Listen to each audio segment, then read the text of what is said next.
Ok, continuamos.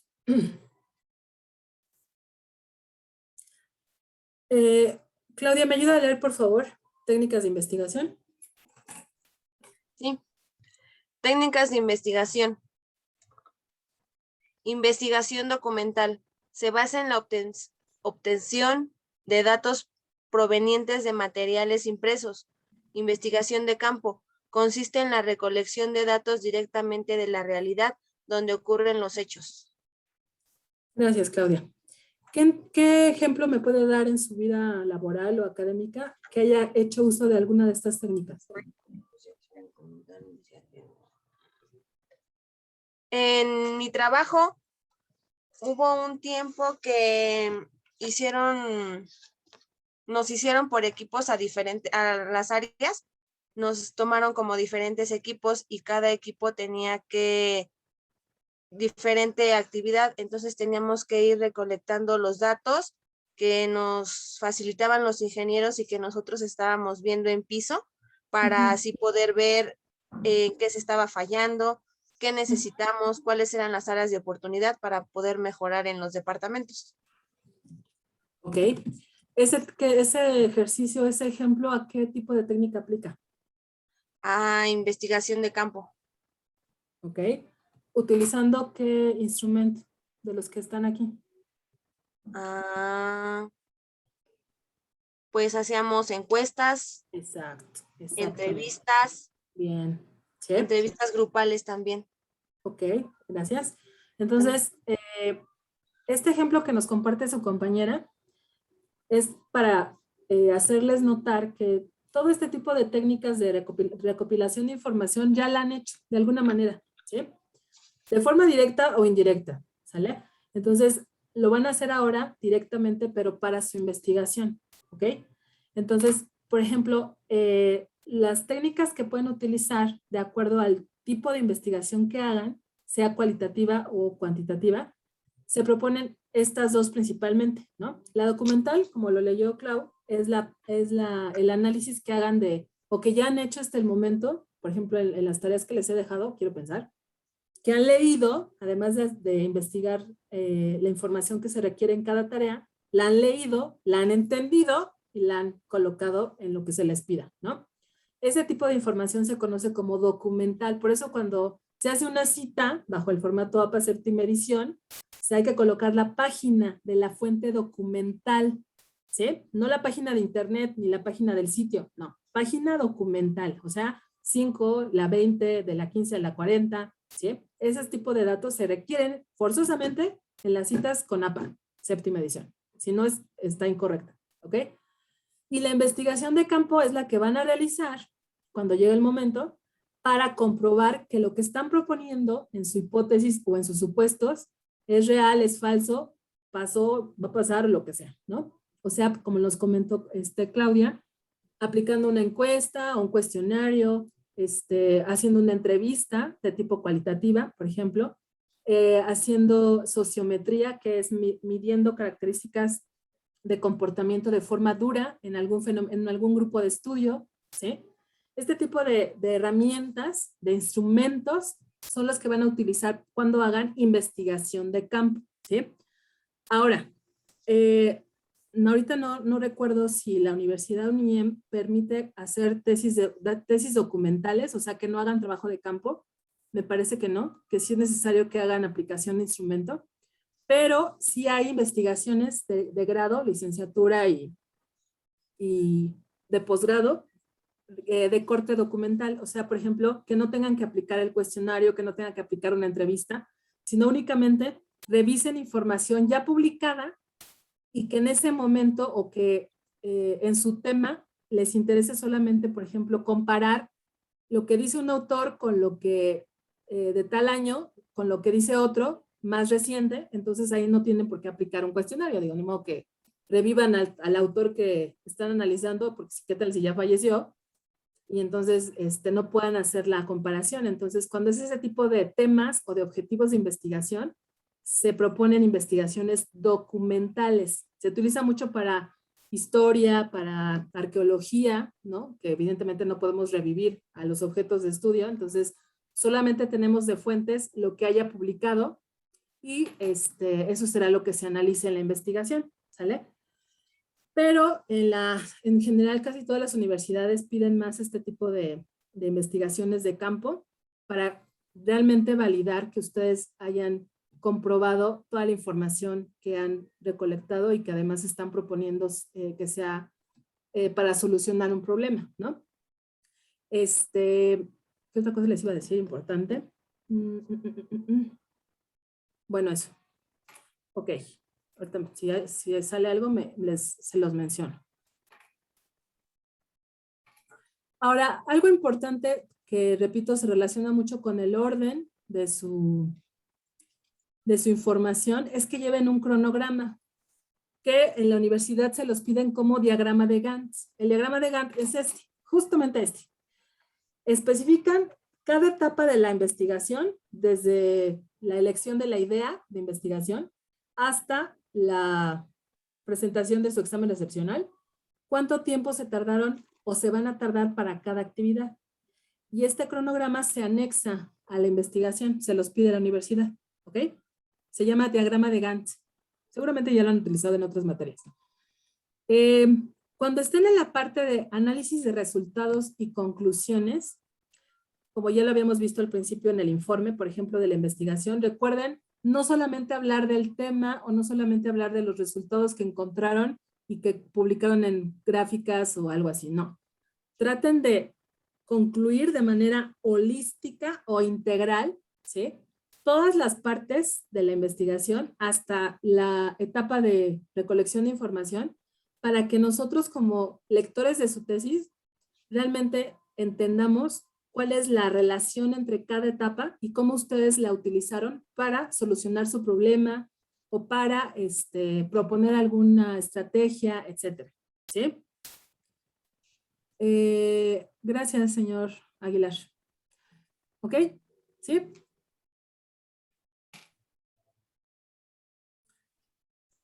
Como ya se había comentado, las conclusiones también, pueden ustedes referir los hallazgos a los que llegaron, ¿sí? O a los que no llegaron, acuérdense de también se vale, decir, pues no se encontró lo que se buscaba, pero se propone hacer esto y esto y esto, ¿no?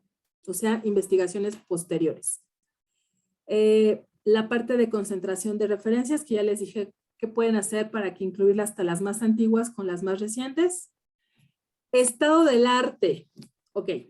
También es otra forma de, a veces se confunde más bien con el marco teórico, no es lo mismo. El estado del arte en la investigación es los acercamientos que tuvimos con el tema de mi investigación. O sea, por ejemplo, el ejercicio que yo les planteé en el primer día de clases y en la primera tarea sobre las ideas de investigación, eso ahí comenzó su estado del arte. En teoría, así comenzó. Porque quiero pensar que para esa tarea ustedes tuvieron que leer, ¿no? Algún artículo, alguna información en internet, ¿no? Relacionada con algo que les interesara abordar en su investigación, o sea, la idea. Ese tipo de aproximaciones conforman el estado del arte, ¿sí? Se desarrolla en dos fases. La fase que se conoce como heurística, que es la que busca la recopilación al principio de, ok, no voy a profundizar en el contenido, nada más voy a empezar a organizar mis fuentes que creo que se relacionan con mi tema de investigación, las voy a empezar a concentrar, ¿no? A organizar. Estas son las más recientes, estas son las que voy a ocupar como base. Esa es la fase heurística, ¿sí? Pueden ser no solo de libros, pueden ser de revistas, pueden ser publicaciones de algún maestro que tenga participación en revistas científicas, ¿no? Todo ese tipo de información las concentran y esa es la fase heurística. Y la fase hermenéutica, ¿sí? Ya es cuando las empiezan a analizar, a leer, a comprender, a subrayar, ¿no? ¿Qué es lo importante? ¿Qué es lo que sí me sirve? ¿Qué es lo que es paja? ¿No?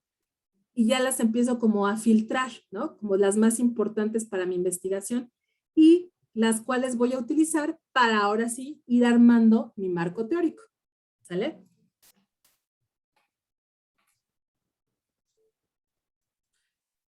El aparato crítico, ¿sí? Es más que la concentración de las citas que vayan a utilizar en toda su investigación. Por ejemplo, si ustedes en la tesis aquí en la Universidad UNIEM se les piden 20 a 25 referencias, debe de haber las citas más o menos congruentes con esas 20 a 25 referencias. O sea, por ejemplo, si ustedes están incluyendo 50 citas en la tesis y en las referencias nada más ponen 20 o 25, no están siendo congruentes. Tiene que haber, si pusieron 50 citas, tiene que haber 50 referencias, más las que utilizaron para armar otras partes de la investigación. ¿Sí me explico? No puede haber menos citas que referencias, o al revés, más referencias que citas. Entonces, bueno, sí, más referencias que no puede haber, siempre debe de haber las mismas, ¿sí? Porque todas las citas que hagan tienen que preferirlas en sus referencias, valga el pleonasmo, perdón, valga la redundancia, ¿sí? Debe ser congruente, si no algo pasa, ahí no hay sustentación de la información. Entonces, toda la concentración de las citas se llama aparato crítico, ¿ok? Las citas, ojo aquí, pueden ser de 3 tipos: textuales, referenciales o de contenido, ¿ok? Las textuales son ideas o planteamientos tomados de autores que se anotan dentro del escrito textualmente, así, pero textualmente. Aquí es cuando les dije en la tarea, si me ponen fracciones de su tarea textuales de alguna fuente y se detectan y no ponen cita, es plagio, ¿sí? Esas son las textuales. Las de referencia son las que al lector le permiten entender mejor una idea en la investigación, ¿sí? Son, por ejemplo, que ustedes no pongan así la cita textual de tal autor o de tal fuente, pero hagan como, por ejemplo, decir, como mencionó Crosby en su aportación sobre calidad, bla, bla, bla, bla, ¿no? En la empresa que se está trabajando en esta investigación, también se mencionó esta teoría de manera que, bla, bla, bla. Ese tipo de notitas así, perdón, de citas escritas de esa forma, son citas de referencia, ¿ok? Pueden ir dentro del texto o pueden ir al margen de este texto, ¿sí? O sea, al final, ¿ok? Que les ponen un numerito y la ponen abajo, al pie de página, por ejemplo, ¿no? Y las notas de contenido son comentarios o aclaraciones que se hacen del texto, dentro del texto o afuera, ¿sí? También pueden ir al pie de la página, ¿ok? Las que se citan con nombre del autor, con la página del documento que hayan utilizado en la cita, son las textuales, ¿sí? Las de referencia y contenido no necesitan el título del autor ni de la número de página, pero las textuales sí las necesitan, ¿sale? Ahora, ojo aquí, porque muchas veces cuando yo les califico las tesis o las tareas les pongo idem. Bueno, ¿qué significa esa palabrita rara? Ahí les va. Este tipo de abreviaturas las utilizamos mucho para, por ejemplo, cuando estamos haciendo la tesis, para no volver a escribir la misma cita, ¿sí? O la misma referencia, ponemos idem. Idem significa lo mismo del anterior, ¿ok? Para que no tenga que volver a escribirla. Y así se quitan mucho tiempo, se evitan perder mucho tiempo más bien, ¿sí? Y videm significa en el mismo lugar de la nota anterior, de la cita anterior, la misma obra y el mismo autor, ¿ok? Obsit significa obra citada, ajá. Logcit en el lugar citado, cit por, citado por, CFRE, confrontar con, o sea, comprobarlo con otro autor o con otra teoría. V de vaca, mayúscula, significa ver. Ajá. Por ejemplo, pueden poner al final de un párrafo la V, ¿sí? Y le ponen juntito figura 3, ¿no? Entonces ya con la V significa que tengo que ver la figura 3 para entender ese párrafo. ¿Sí? Entonces son abreviaciones muy útiles para manejar el contenido de una investigación de forma más fluida, ¿no? Y que no tengan que leer todo otra vez o ver cada referencia o cada cita, y más bien cada cita, porque estoy en el cuerpo del trabajo, que sea tan repetitivo, ¿no? Nada más que sí, asumimos que el que lea su investigación sabe de esto, evidentemente, ¿no? Porque, digo, no les voy a mentir, hay muchas personas que están evaluando una tesis y no conocen el significado de estas abreviaciones o locuciones de investigación y de redacción, ¿sale? Pero si ustedes sí lo saben, pues ocúpenlas para que se les haga más fluida la forma de escribir, ¿no? Bueno, eso ya lo vimos de las fuentes de información, pero ojo aquí porque es para la tarea. ¿Qué tipo de fuentes de información hay? Hay 3, primarias, secundarias y terciarias, ¿no? Las primarias son las que contienen información nueva y original. Pueden ser de libros, de revistas, periódicos, informes de investigación, entre otras, ¿sí? Y son aquellas también que ustedes recopilan de primera mano, por ejemplo, cuando hacen el trabajo de campo, por ejemplo, cuando aplican una entrevista o cuando hacen un grupo focal, ¿no? Toda la información que están recabando de primera fuente de ustedes, como ahora ahí sí, elaboración propia, esa parte es información primaria, ¿sí? La secundaria es información organizada, la que se hace en la fase heurística, ¿se acuerdan? Del aparato crítico. Bueno, es toda la información que han venido trabajando y revisando de otras fuentes primarias, ¿sí? Que pueden ser enciclopedias, antologías, libros, y algunos otros artículos, por ejemplo, de publicación, ¿no? Etcétera. Las terciarias son recopilaciones o secciones de fuentes tanto primarias como secundarias. O sea, aquí mezclo las dos, ¿sale? Y entonces también igual pueden ser de libros, catálogos, de biblioteca, alguna base de datos, directorios y demás, ¿sale? O sea, en las terciarias combino tanto primarias como las secundarias, ¿ok?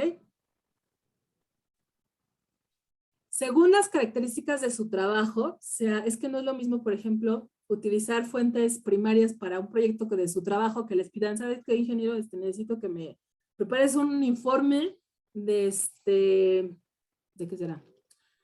De los tiempos muertos que se dan en el horario de la noche, en el área número 4 de la empresa, ¿no?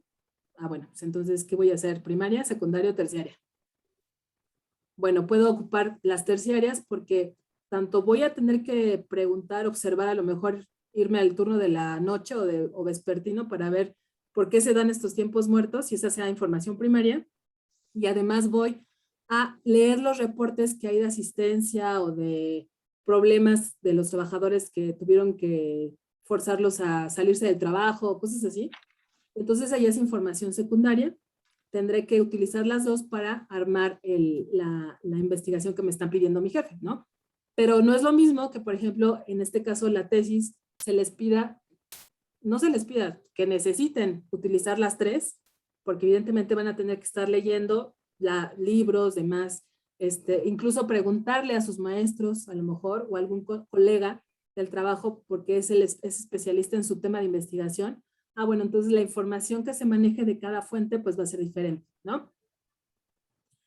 Aquí les coloqué sitios que ustedes pueden tener como apoyo para consultar información relacionada con una investigación, o sea, con la estructura, con la forma de escribirla, etcétera, ¿no? Son sitios que si quieren ocuparlos, están ahí a su disposición. Algunos todavía están activos, otros hay que checarlos bien porque los direccionan a otros sitios, pero a otras páginas o demás.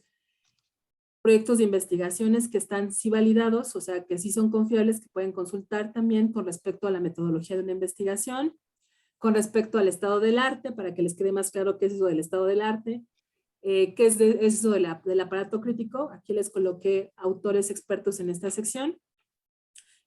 Fuentes de información adicional, ¿no? Por ejemplo. Y estas son las referencias que yo utilicé para esta presentación. ¿Tienen alguna pregunta?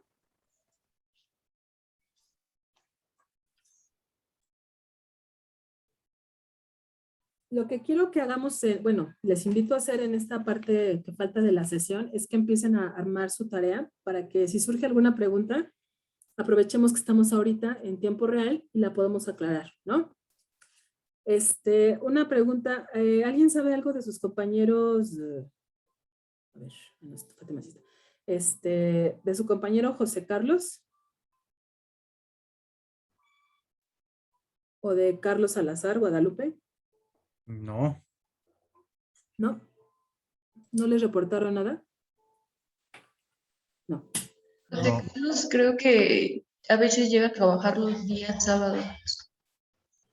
Ah, ok. Ese tipo de situaciones, si se llega a dar y lo pueden ustedes considerar antes de que inicie algún módulo en la escuela, pues sí platícanlo con dirección para que dirección nos avise a los maestros que tal alumno, tal alumna, algunos sábados va a faltar.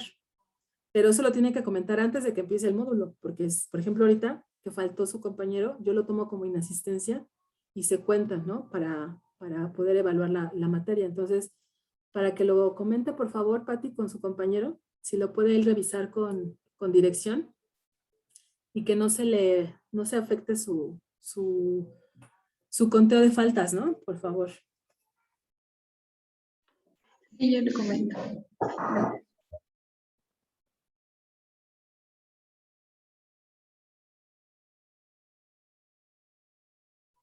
Señorita Fátima, ¿usted asistió el primer día de clases?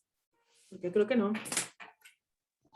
Sí, profa, lo que pasa es de que creo que tomaba la asistencia con respecto a los registros en Schoology y ya después lo realicé. Ah, pero Algo lo así. realizó, Ajá. o sea, ese día no entró. Sí, sí entré.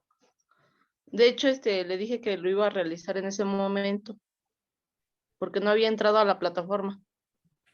Pero Ok, sí, sí estuve. entonces, ya en futuras materias, chequen muy bien esto de la plataforma porque sí tenemos que tomarlo en cuenta de acuerdo a la plataforma, ¿eh? Si no, yo ahorita le Sí, iba a poner falta del primer día, entonces para que lo ajuste, gracias. por favor. Ujú. Eh,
Voy al tocador y regreso, chicos.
¿Alguna pregunta, chicos, antes de cerrar la sesión?